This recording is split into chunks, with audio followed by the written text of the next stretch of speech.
Doing today? Get my comments situated here.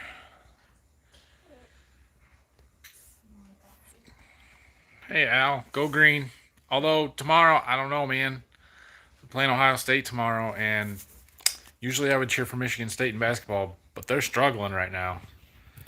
We'll see. I guess it doesn't really matter to me one way or the other. So I thought my kids were both going to be sleeping at the moment. Unsuccessful on that one.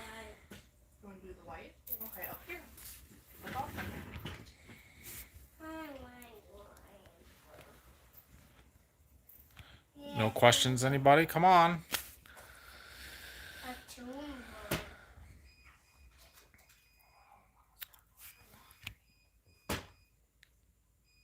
So it's been a couple of months since I've done a live stream, so I thought I should try and do one again.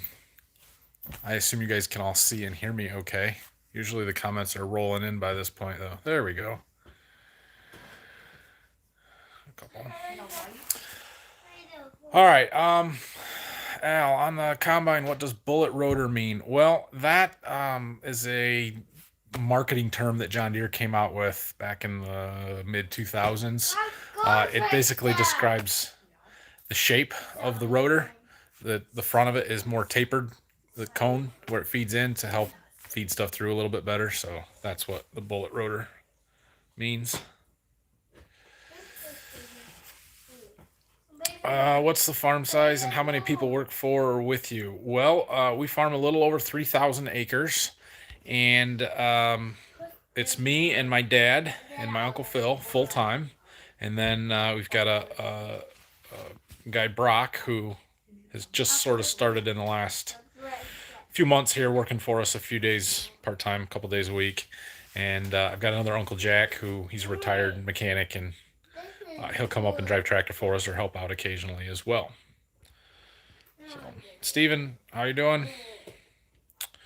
What do you think of tracks on equipment? I'm all for tracks on equipment. So right now the only thing we own with tracks is our grain cart, and we've only had that for 2 years now. So we're still pretty new at that, but I think there's some huge advantages there, and when we are ready to upgrade some tractors, our row crop tractor specifically, I would pretty heavily look at using tracks. So, uh-oh. There's the other one. Come here, bud. Come here. Oh, that's some crazy hair. Can you cuddle with me? Say hi. Hi. Hi. Did you have a good nap? Yeah. I had a good nap. You had a good nap? You didn't take one. You were supposed to. Silly. No, you didn't for 5 minutes. I don't even think you fell asleep. Did you close your eyes? No. Yeah. No. They are headed out to my parents, out to the farm, because their cousins are home. You guys ready to go see your cousins? Yeah. Yeah.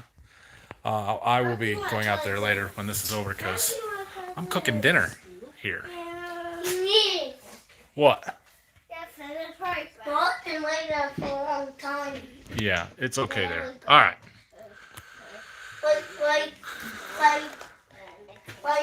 That's your ball. Okay, so let's get back to some questions here. What is your favorite time of year? I like spring and fall both. I thoroughly enjoy planting season, and I enjoy harvest season as well. So I don't know if I have necessarily a favorite, but I would say between those two. I'm not a big fan of the cold. If you've watched my last couple videos, you know that. So, hey, stay in here. I gotta go outside and show them the grill real quick and check on it. You guys want to see what's for dinner?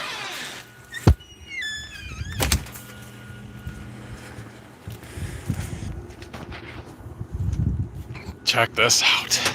Oh, yes. Beautiful. That's about a 12-pound whole bone-in ribeye. She's got to cook for a few hours. We aren't going to open that lid up again for quite a while. Just got it on a little bit ago.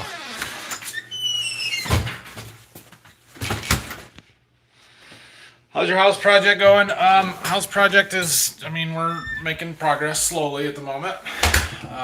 We've got the plans pretty well finalized and gonna start picking things out here in the next week or two. But we've got a ways to go on that, and we're gonna go hang out in here because they're gonna be noisy. How much snow are we gonna get here? We will see. It looks like we're supposed to get in the 4 to 6 range, I think is what I saw. 3 to 5 overnight, and another 1, 2 tomorrow. So, well, we haven't really had any significant snowfall yet. I have not had to use my snowblower or scrape the driveways once all the winter, so I suppose we're due for it. We recently went from an 8285R to a 345 RT. I wouldn't recommend it for planting and carting. A lot rougher ride. That surprises me a lot, actually. Because planting and carting are the two things that I think that we would benefit the most from it for. Especially planting, because you're concentrating all the compaction into 2 tracks instead of 4, which means there's no pinch rows between the tires. That's going from tires to tracks on a tractor. And I see huge advantages in that. So I don't know. We will see. I've heard the RT series tractors ride really well, but yeah. Where can I get a smoker like that? You can get a smoker like that from Yoder Smokers. YoderSmokers.com. I don't know what it is, but it's a Yoder. My seed company got that for me a couple of years ago, which was pretty awesome because it's a high quality, high dollar smoker, but it's very nice. To find out how many tons that shop press is, I did not find out how many tons it is. I haven't been out there today since you guys started commenting and telling me how to figure that out, but basically it just seems like the diameter of the ram of the cylinder, or find out the area of that times the pressure divided by 2,000 would be tons. So should be able to calculate that out pretty easy. I did some rough guesses on what the numbers would be, and it'd be like 30 tons. So it's a pretty good size press. Finally able to get on live stream from Croatia. Welcome. Glad you guys could make it, or you could make it. We got over 2 feet in the high country here. Nice, 2 feet of snow. So the new house is going where your plot was. Kind of. It's not really where the plot was. The plots were beside and behind my barn. The house is going in front of the barn. There was just some real short rows between my barn and the road that's where the house is going to go. So plots are going to basically stay in the same place that they were.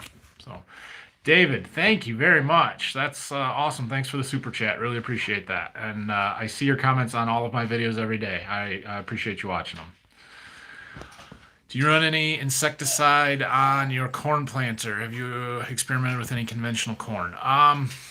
It's been a long time since we've planted any conventional corn or any significant amount of conventional. It was all I could get in some cases. 19? Maybe it was 19. Yeah, because I needed some real early stuff because it was so late when we were planting, and that was what I could get my hands on, so we did a little bit. It was fine. We do not run insecticide on our planter. I don't have insecticide boxes dry, and I don't have a liquid in furrow system that I could put insecticide in either. So we don't generally have a huge rootworm problem here.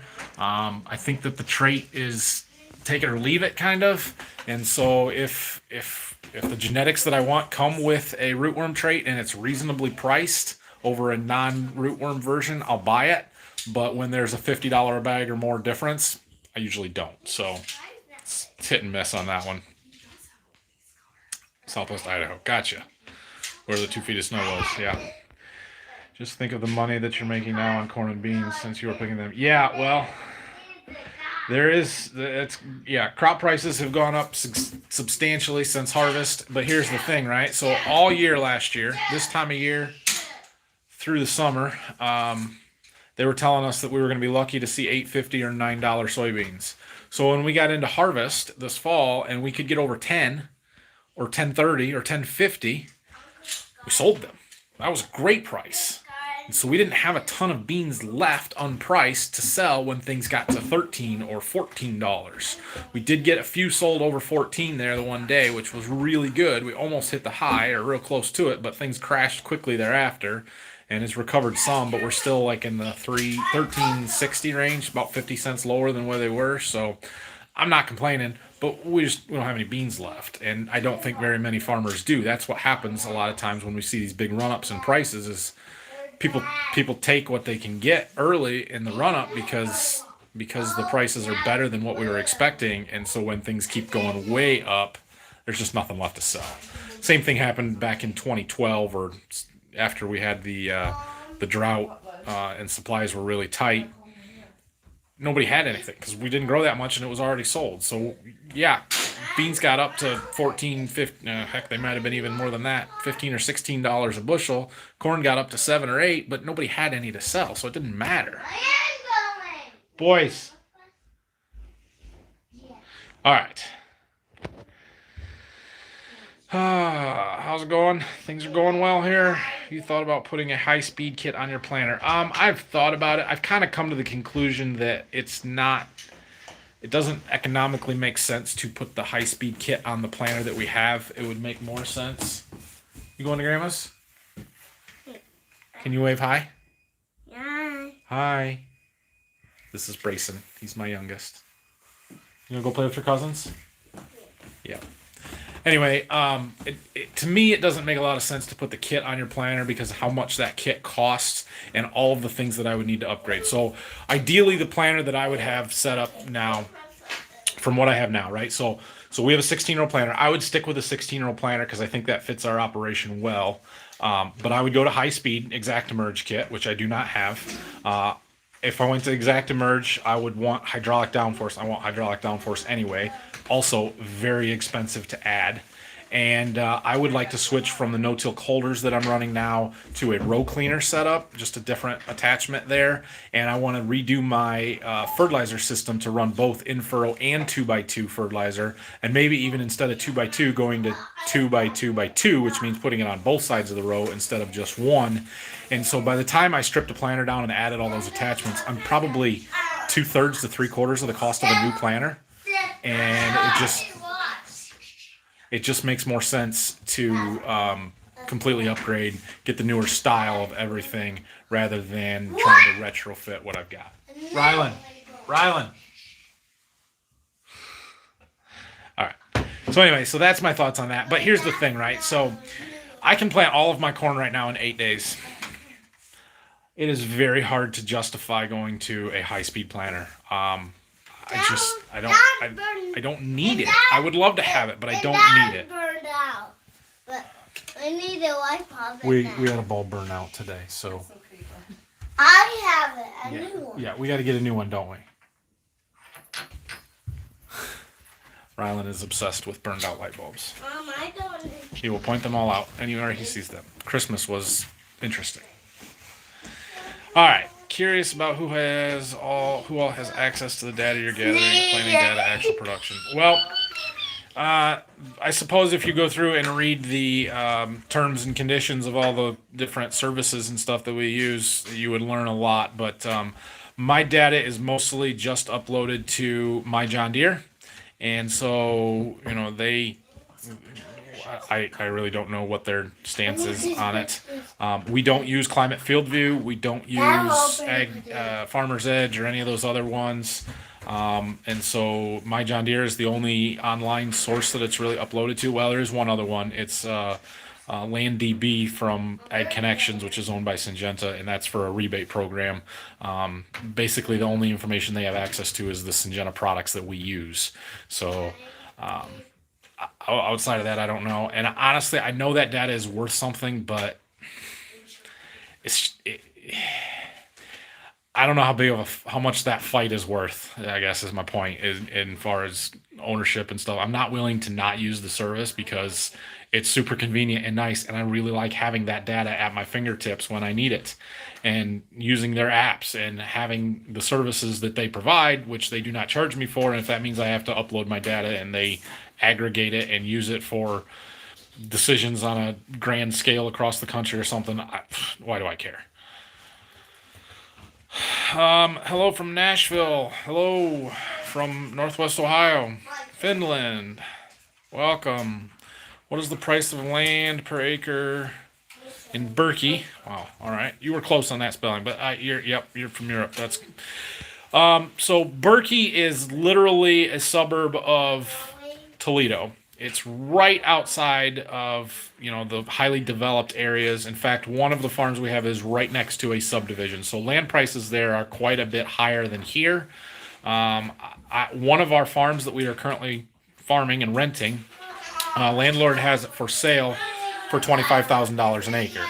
Now he's been trying to sell it for 4 or 5 years and hasn't gotten any offers that I know of. Or I think I did hear at one time a neighbor had offered him 15,000 an acre on like 75 acres and he turned it down. So I don't think the ground is worth that, but it's probably in that 10,000 range down there. Maybe, I don't know. Land rarely sells for farm use. Changes hands for between farmers or for people to farm down there. So, and it's going to vary depending on the quality of the ground and where it's at exactly and all that kind of stuff.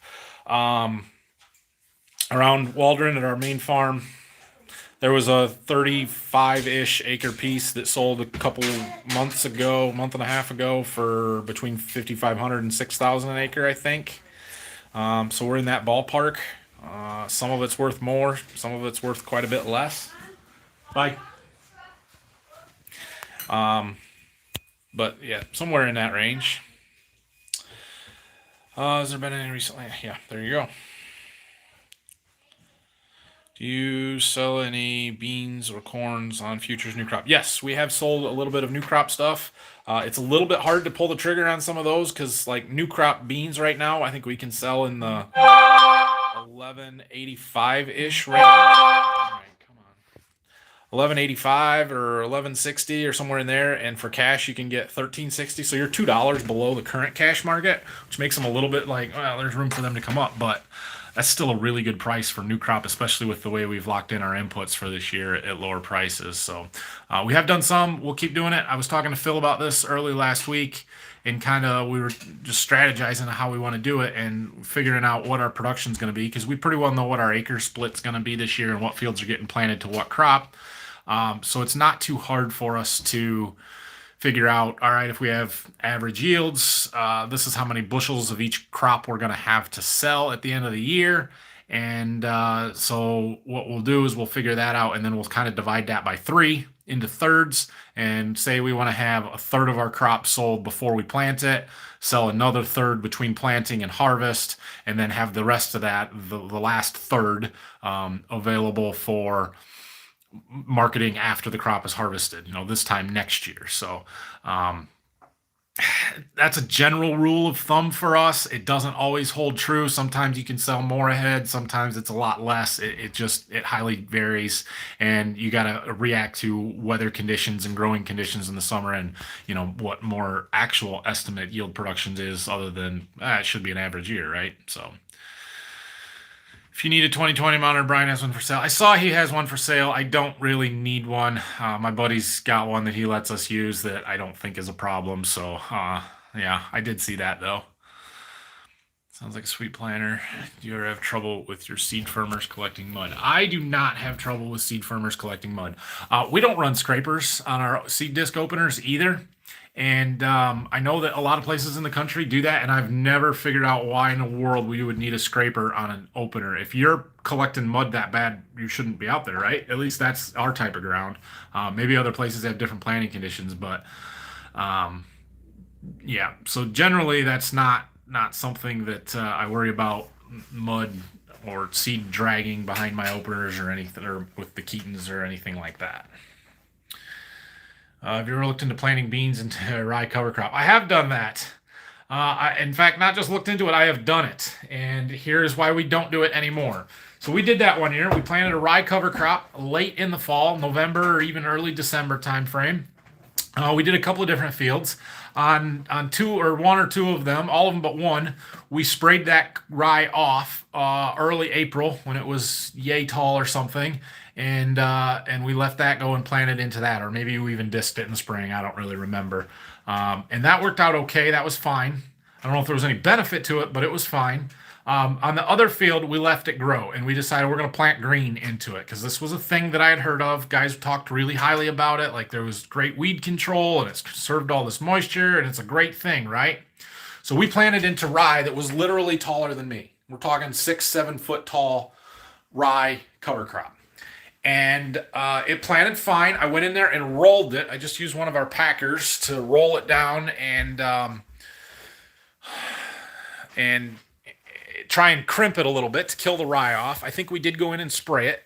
The beans all came up, and the slugs immediately destroyed them.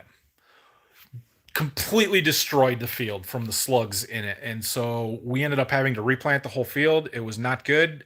Complete failure of an experiment, and we will not do that again. So, yeah, I've tried it. I was not happy with the results. All right, I gotta find a better way to hold my phone so that it's not shaking all over and I don't have to hold it. All right.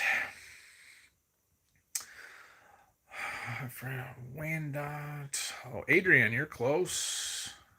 Hey, Scott. Yeah, I saw your comment that said you were busy this afternoon, but thanks for jumping in. You're probably long gone now.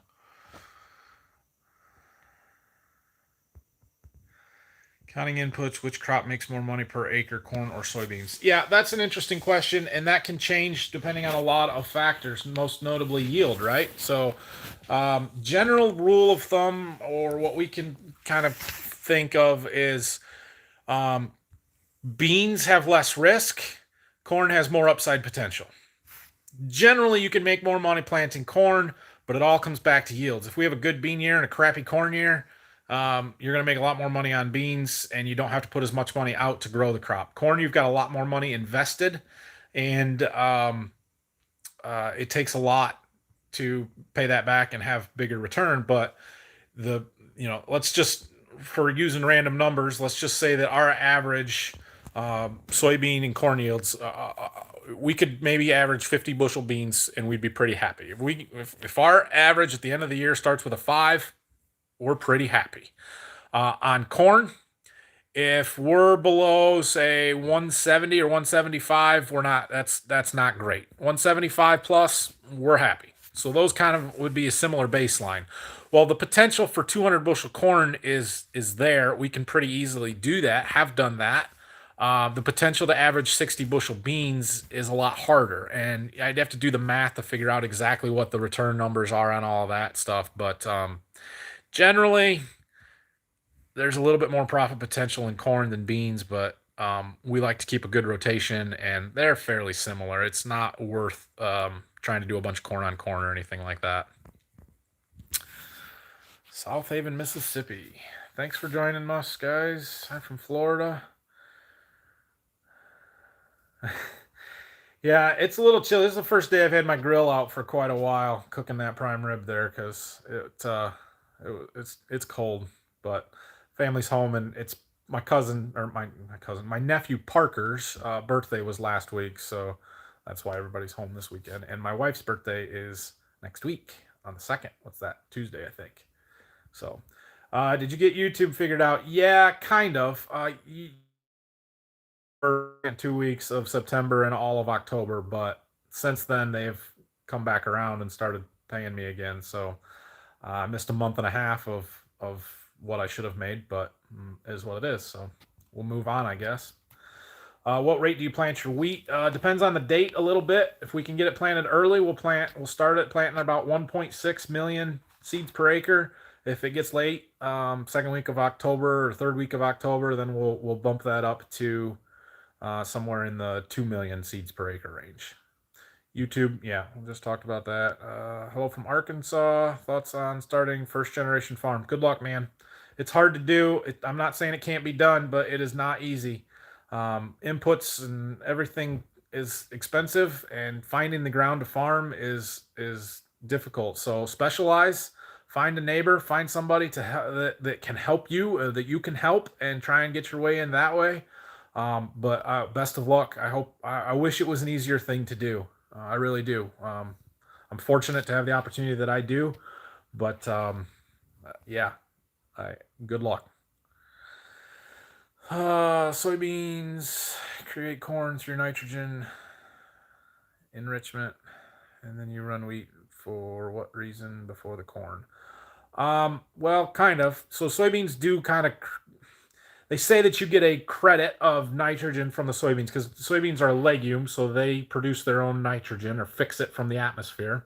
Um, and they can leave a little bit of that behind in the soil. Really, it's not so much that the beans are leaving a credit of nitrogen, is that if you plant corn behind a different crop, like corn on corn, there is a lot of organic matter and crop fodder material that has to break down, and the microbes tie that nitrogen up.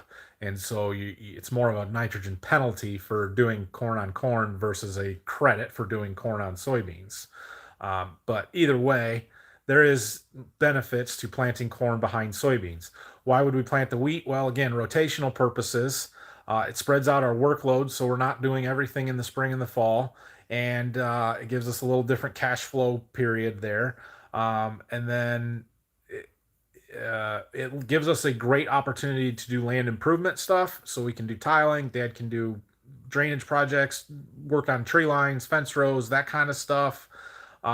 We sometimes get the opportunity to double crop some soybeans, which can help add some income there, and it lets us get some of the tillage work. And we'd like to spread chicken litter on our wheat stubble, so it gives us that opportunity to get some different fertilizers and stuff spread. So, um, and the most expensive words in farming, because it's what we've always done. That's part of it.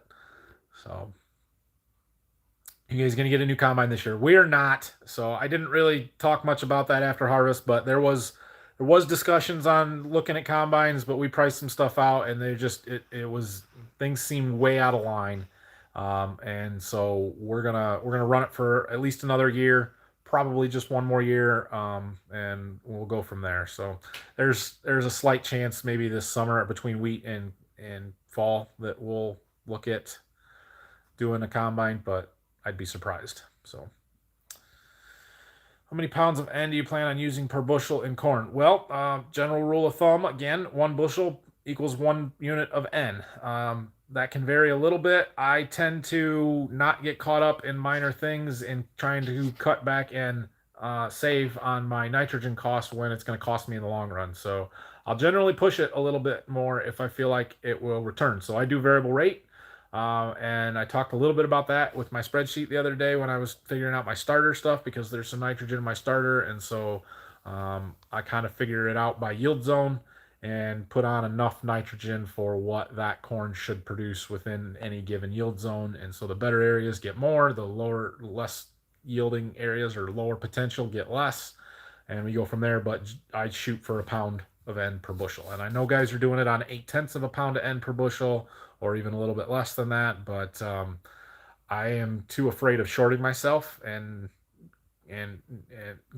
causing poor yields, or causing things to not be able to reach their potential because I cheaped out and didn't put enough nitrogen on. Hello from Green Bay. Did any of your dairy seed buyers try the corn varieties that had one purple? Yes. I had one last year that planted some, and he is quite happy with it.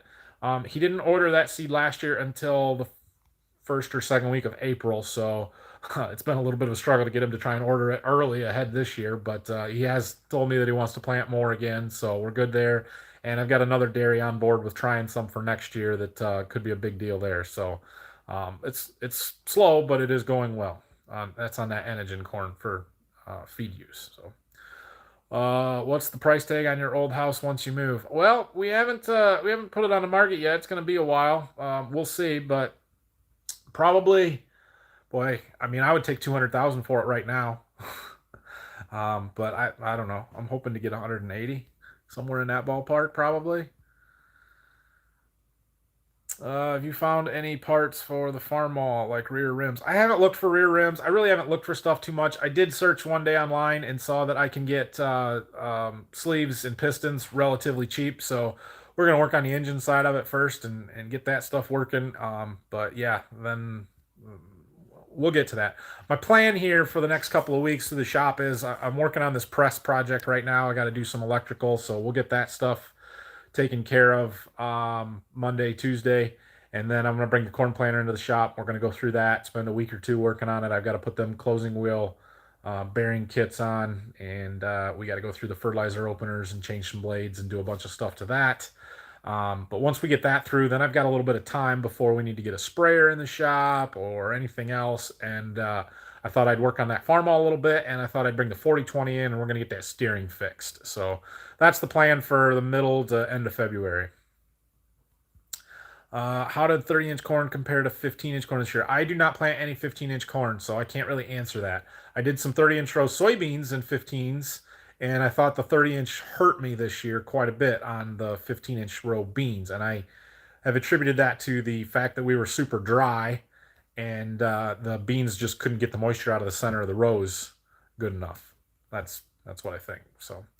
No watering of corn this year, correct. That is correct. So this year, all of the fields that we have along the river that we pump out of are either beans or wheat. And so we're not going to be watering corn this year.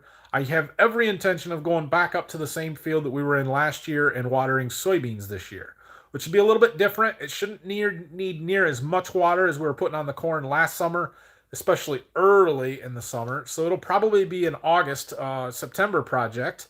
But that is my plan to water soybeans this summer. When is the new nitrogen bar coming? Well, whenever we get around to it, more or less. The guys that we bought it from basically said it can sit there as long as it needs to. I don't want to have it hauled when the roads are crappy and salty, so we're kind of waiting for good weather and trying to get stuff lined up. I would like to do it, but I have a feeling it's not going to be any time in the next couple weeks anyway. I'm going to plant some soybeans early in March if the weather allows it. Well, I got the bean planter ready to go. So, yeah, I absolutely will. We're not talking about a bunch, maybe 5 or 10 acres. But if I got a chance between the 20th and 30th of March to go out and plant some, or really any time after the 15th to 20th of March, I would go plant some just to try it. Absolutely. Why not?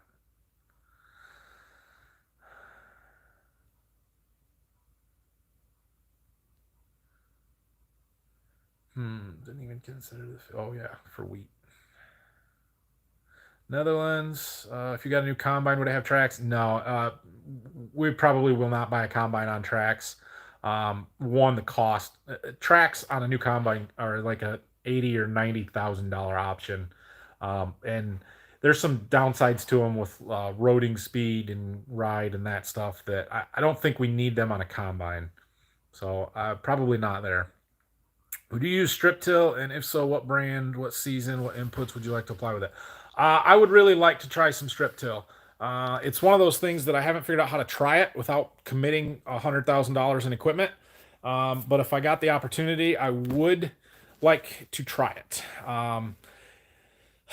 I feel like running a shank through the ground is important in our soil types to loosen things up and break up the compaction. So I don't think a colder system in the spring is going to do what we need it to do. So I would be looking at a shank style bar, like an Orthman one tripper, a Gladiator, something like that in the fall. And I would love to put down my phosphorus and potassium with it, the MAP and DAP fertilizer that we use, and potash. But again, how do I make that happen? And a lot of times in the fall, this past year wasn't too bad, but the 3 falls before that, we were super wet in the fall. And how would I have gotten my strip tilling stuff done? So I can't sit here and commit to doing 1,500 or 2,000 acres with it without being able to prove the concept and try it. And that's a hard thing to do. So there's not much of it around here. It's not like I can go to the dealer and say, let me rent this one for 200 acres because they don't have any. So yeah, figuring that out has kind of been my challenge. What made you want to sell seed? Well, when I when I was a senior in college back in the fall of 2007, and I graduated in December of '07. About the second week of October, my dad was talking to somebody at one of the companies that we sell grain to, and they were asking about me and what I was doing after I got out of college and stuff, and had said something about me looking at getting a job there or that they were hiring people. And my dad, out of curiosity, asked him how much money somebody could make coming right out of college like that. And when they told him what the starting salary was, he decided he couldn't afford to hire me anymore. So I'd gone through 3.5 years of college with the sole intention of coming home to farm without paying much attention to job fairs or trying to find a job at all because I had one. And then dad calls me up with 2 months to go in my college career and says, "You're going to need to find a job." So it just so happened the next night was the College of Ag career fair up at Michigan State. And so I went and talked to a couple of companies. One was the same one that he talked to, and the other one was Syngenta. They were there, and they gave me an interview for the next day after that. I went to the interview the next day, 2 days after the job fair. They gave me a job offer with a salary that was twice what I thought I was going to be able to make coming out of college almost. Well, maybe not that much more, but blew me away. And so I took the job and it was great. And so I started actually as a sales rep with the company. And then circumstances on our farm changed pretty drastically in the next 2 years, and the opportunity to come home and farm was there. So initially that was my 5 year plan, or more, 5 to 10 years after I was out of school and had been working to come home and farm. But things changed, so I took it when I got the opportunity. And so when I quit being a full time sales rep for Golden Harvest, I took on the seed dealership at that time, and that was the best decision I ever made. So advantage of chicken manure over cow manure. The biggest advantage is weight. So when we spread chicken litter on our fields, we're spreading 2 tons to the acre. When they spread cow manure on fields, they are pumping thousands and thousands and thousands of gallons and truck after truck after truckload of liquid. And they pound the crap out of the fields. And maybe not the whole fields if they're drag lining it instead of using their big tankers, but they're backing semis to their portable tank in the field and running down 5 or 10 acres in the corner. And it's just a nutrient wise, I couldn't tell you what the differences is. We really like the chicken litter. It's got a lot of nitrogen in it. It's got some phosphorus. It's got some potassium in it. And it seems to do a really good job. The big advantage of the cow manure around here anyway is it's free because they can't get rid of this stuff. So they'll do it for free where we're buying the litter, but we feel that it's much better for our ground and not compacting the heck out of stuff. So that's kind of why we go with the chicken litter. Land prices in and around Springfield, Missouri are insane over the past 10 years. The highest prices of $50,000 an acre. Holy cow. Crazy. How are you getting with your new phone? So far I really like it. It's pretty awesome. I'm terrified I'm going to break it. I don't know why, just because it's new, but I've got it in an OtterBox, so hopefully it'll be fine. But yeah, it's pretty awesome. I do like it. Have you suffered or anticipated all by having any of your pesticides being banned by the authorities for agricultural use? Not really. So the only one that off the top of my head that comes to mind that got banned, I'll say loosely, was the dicamba last summer. And once they came out and banned it, like the first week of June, it was a week later, and they said, "Oh, you can use up what you got." Sorry, people texting me. You can use up your supplies that you've got until the July or something like that. We didn't have any, weren't going to use it anyway, so it didn't affect us a whole lot. But come on, people. But there are other things that they're talking about. There's been talk about banning the Enlist, which is the new herbicide platform that we're going to on soybeans. Glyphosate is always a topic of discussion.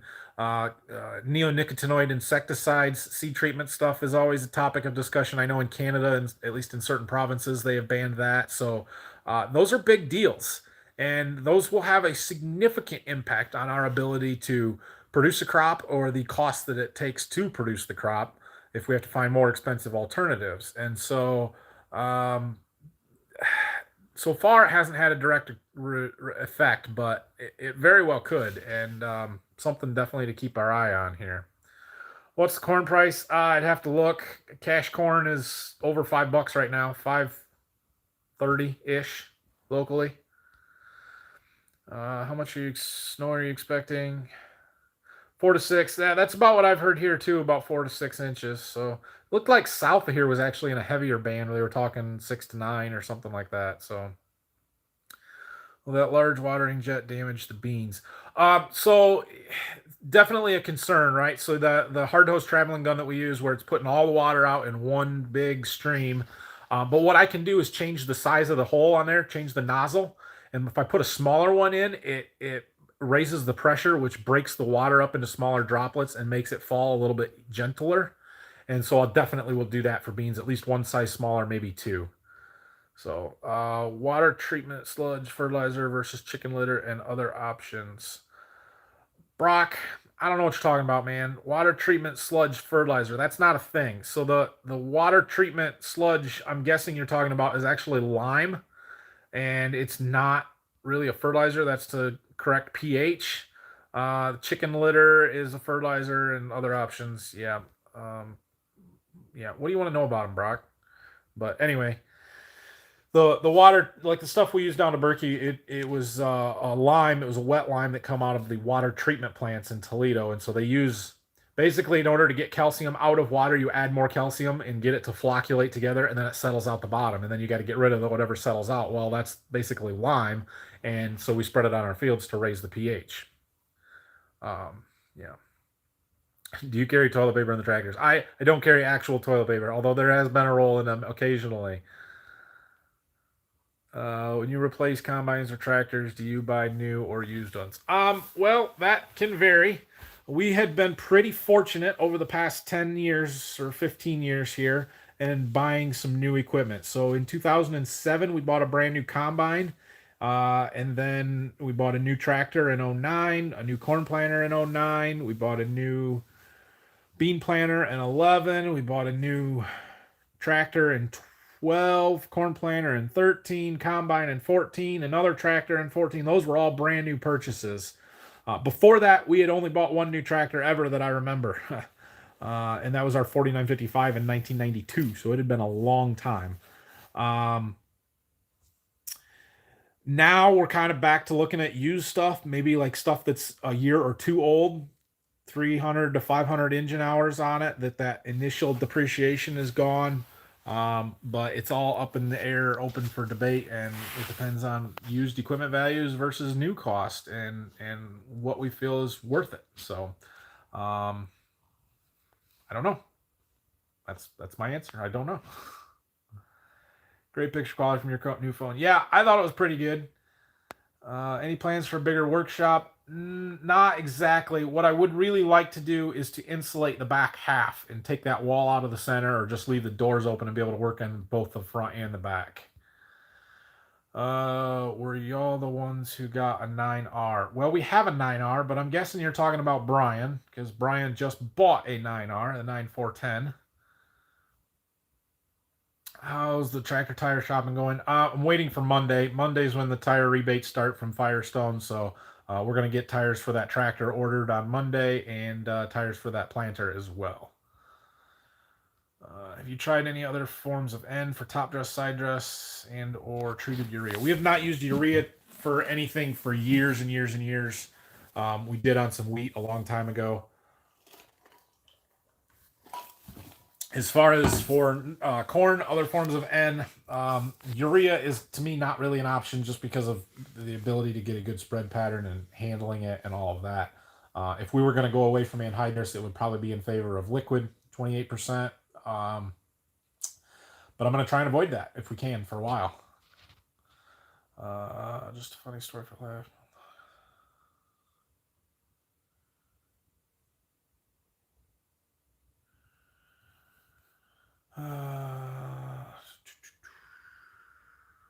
Have you ever thought of using Conklin products? I've heard of Conklin products. I couldn't tell you what their stuff is exactly. Oh, what is your favorite time of year to watch sunsets? Well, when it's warm out. I do enjoy the harvest sunsets when you get that nice big full harvest moon. Those are fun. Anyone else really want to see the John Deere 4-wheel drive on LSW 1400s? Yeah, that's probably not going to happen. I would consider big LSWs on a combine in the future instead of duals, but I don't know about that. Yeah. Yeah. How old are you? I am 34. My dad's 60 something. I don't know. Can you use fertilizer that you use in the fields for your own personal yard to make your grass grow? Sure, you can. It's the same stuff. You're not really supposed to use phosphorus fertilizer in lawns because of the runoff, but grass does need phosphorus as well. So just make sure you know what you're doing. But a lot of times when I'm going around my lawn at my seed warehouse there with a fertilizer cart, I overlap it a little bit. Final verdict on polish, wax, overcoat. I was a little disappointed that ceramic coat didn't hold up better and the water didn't beat up after a year. Now I know that the conditions I'm using it in are extremely harsh, right? I'm washing stuff once a year and I am running it in dust and dirt and mud and sometimes it sits outside and sometimes it doesn't. And so I get that that's hard, but that was what was told to me is that this stuff is going to hold up. So when it didn't, I was a little disappointed. That said, it still protected the paint really, really well. Like there was no fading in the paint like there is almost every year when I just use wax. And so I really like it. I'm going to keep using the stuff. I'm wondering if I don't use it every year, it kind of layers up and builds on itself and it'll do a better job, but we'll see. So, hello from Oregon. Are you still looking for a new pickup? Well, kind of, sort of. We're not quite to the point where I'm ready to buy a new pickup truck yet, but maybe in the next few months. I don't really want to buy something in the middle of winter anyway, so I'm not in a big hurry, but yeah, that's something that needs to be done. Uh, First year depreciation on new tractor combine is hard to take. Yeah, it is. It is incredibly hard to take. Anhydrous bar sold. Nope, we still got that anhydrous bar. I had half a dozen people message me, but nobody bid on it, so I might have to relist it or find an auction.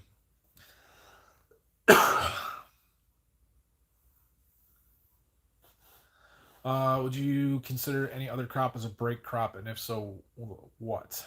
Well, similar to the wheat, there's been some talk around here about barley. There's a few malt barley places that have sprung up in the last couple of years that I would consider. Problem is, if it doesn't meet grade, what do you do with it? And that can be an issue. So, other than that, we don't have a lot of options as far as stuff that we have a market for. Because if we're going to grow something, we have to be able to sell it. And corn, wheat, and soybeans is all the elevators around here buy.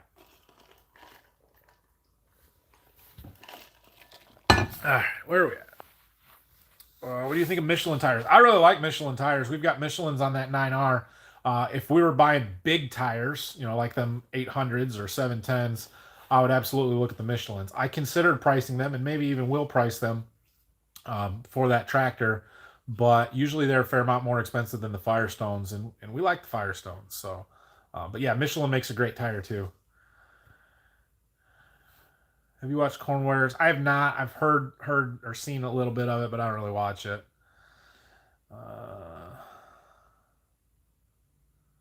Yeah, this might be our snowstorm, Anthony. Could be a new capital gains tax for farmers. Yeah, I don't know if you guys have seen this. How far behind am I?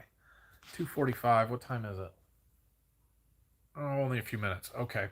Um, so if you guys haven't seen this about the new capital gains tax proposals and stuff that the new administration has put out, there's a farm channel from a guy out in Iowa, the Iowan farmer, IOWAND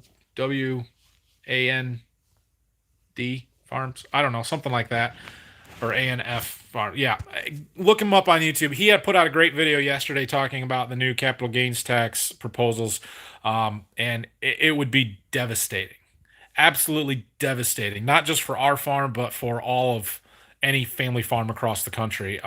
Essentially, what they're talking about doing is eliminating stepped up basis. And cliff notes of this very, very quickly is basically when somebody, say your parents or the older generation, has worked their entire life and accumulated some sort of asset, whether that's a house, a business, a farm, whatever. When they die and you inherit that asset, you get to take what is called stepped up basis. So, say your parents bought a house for $50,000 30 years ago or 50 years ago or whatever, and you inherit that, and it is today worth $300,000, whatever it is, um, you get to inherit it at the value, the new value, and so your basis of what it cost is that. So if you sold it 6 months later for $310,000, you have to pay capital gains tax on the difference between the 310 and the 300,000.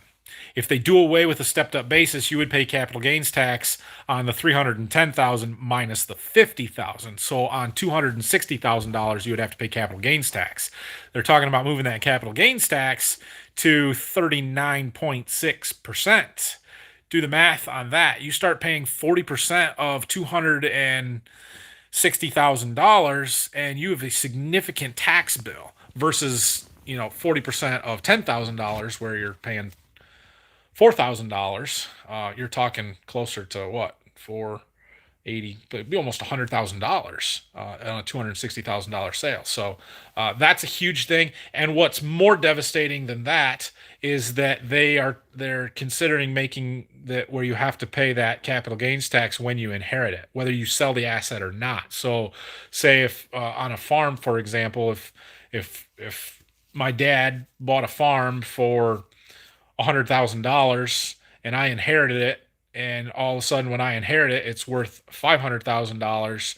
Even if I choose to keep that farm, keep farming it, and not do anything different than what we have been doing, I would owe capital gains tax of almost 40% on $400,000 in increased valuation for no reason whatsoever other than that my dad died and I inherited a farm. And coming up with 40% of $400,000 to pay capital gains tax, you're talking $175,000, $180,000 there. Where does that money come from? I don't have that kind of money sitting in the bank just to pay that to keep doing what I'm doing and making my normal wages. So you sell the farm. You know who wins in that scenario? Large corporate farms that everybody hates because they're the ones that have money. That's where, I mean, it just absolutely will destroy family farms in this country if that happens, and not just farms. Like, that's what I know and that's what I'm familiar with, but it's the same thing for any business or even personal house assets and that kind of stuff. It would just be devastating. So yeah, that's a bad deal. Anyway, have you planted beans with the bean planter and do you like it? Yes and yes. I mean, we've had that planter for 10 years now. This will be the 11th season with it. I have run it some. Phil plants most of them, but I have run it, and we really like that because it singulates the beans out. It places them a lot better than an air seeder or our old box drills. The drills that we plant wheat with are what we used to do it with. So yeah, we really like that bean planter. Thanks for being live today. You're welcome. I've been meaning to do this for a long time.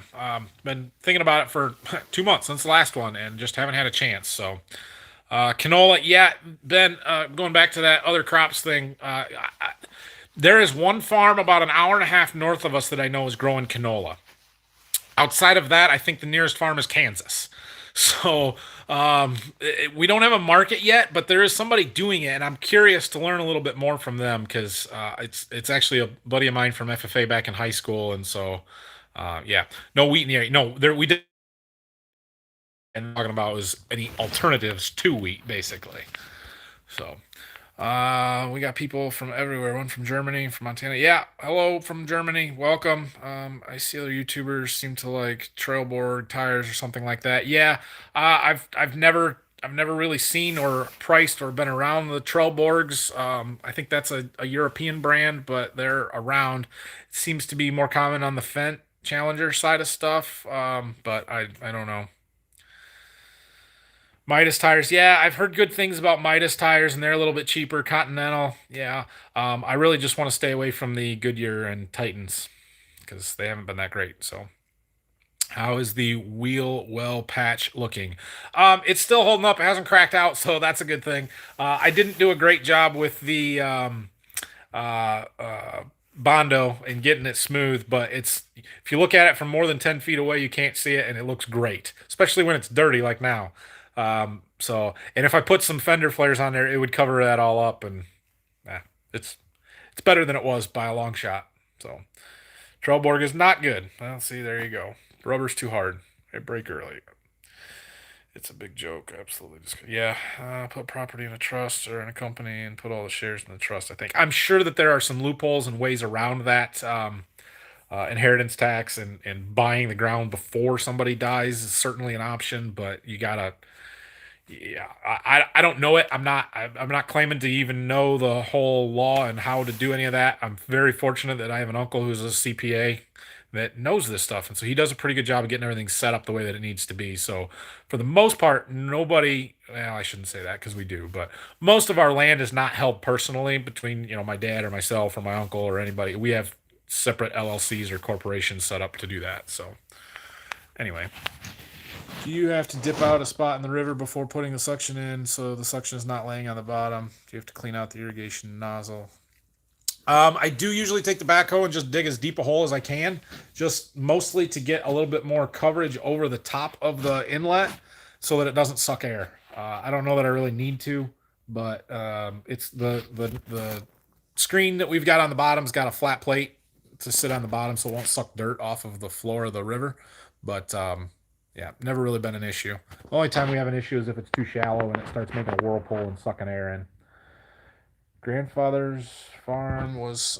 It says arm. James. I read that as arm for a second. I'm like, oh, he means farm. Grandfather's farm was sold in the late 1970s because of inheritance tax. Yep, Biden obviously does not care about family farms. Bill Sachs, not the greatest friend of family farms either. Yeah, certainly could be some devastating policies. I will leave it at that. Just think of all the. Yeah. Michelin is top. Yep, Michelin is good. Don't buy trouble or good on there. 6530. Do you have a final number of water that came out of the river for irrigation? I do. I'd have to look it up on my spreadsheet as to what my final gallons was, but it was a lot. I don't remember exactly. 15 or 18 million seems to be the number that's popping into my head, but that's not right because I would have used that in a hurry, I think.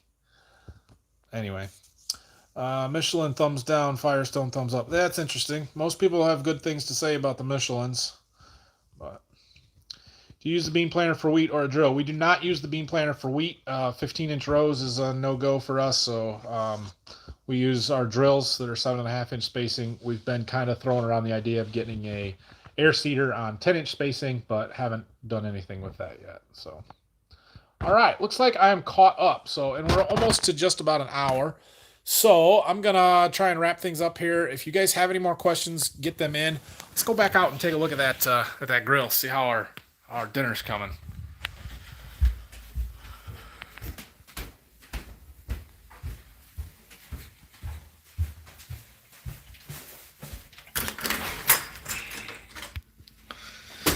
Sold my grandma's farm in Iowa because they force you to show up once a year on the property, and I couldn't swing it. Really? I've not heard that you have to actually be there once a year.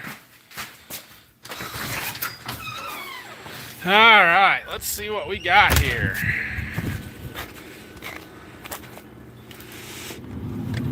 Oh, it's beautiful. Beautiful. We got a long ways to go yet. We're going to be just fine. We're rolling around 250 degrees. I figured it's going to take about 3 hours, and then we'll give it a good sear, and we'll have dinner. Do you like lamb? I'm not a big fan of lamb, no. Thumbs up, guys, before the show's over. Yep, thanks, Steven. Fort Wayne Farm Show is trying for early March. Oh, yeah? I hadn't heard that. I assumed it had been canceled. I know they canceled Louisville Farm Show this week after they had postponed it once. I'd be shocked if they have that farm show, but if they do, I mean, let's be honest, I'm probably going to go. I try and avoid places that make me wear a mask to go in them, but if I have to, I do. I'm guessing that would be a you have to, so I don't know. But yeah, I would probably show up there. What are you going to irrigate for the beans, 15 or 30? They'll be 15-inch rows most likely. It's possible they could go into 30-inch rows, but we'll probably plant them in 15s. But the thing with beans is I can run over them, and I don't have to leave lanes. We just pull the gun out, and it's going to run some beans over, but that's okay. So maybe you could show us a close-up of your wedding photos on the wall. Absolutely, we can do that. I assume you mean these ones from over here. My smoking hot wife. I can show you these ones over here too. I wasn't going to give you a tour of my house, but that's what it is. So these were my kids this fall. My wife took them to get pictures one day when I was in the combine. I tease her about this one because I said she was preparing for when she's going to be a single mom. Um, Getting pictures without me, but no, it's fine. So, and then there's this one.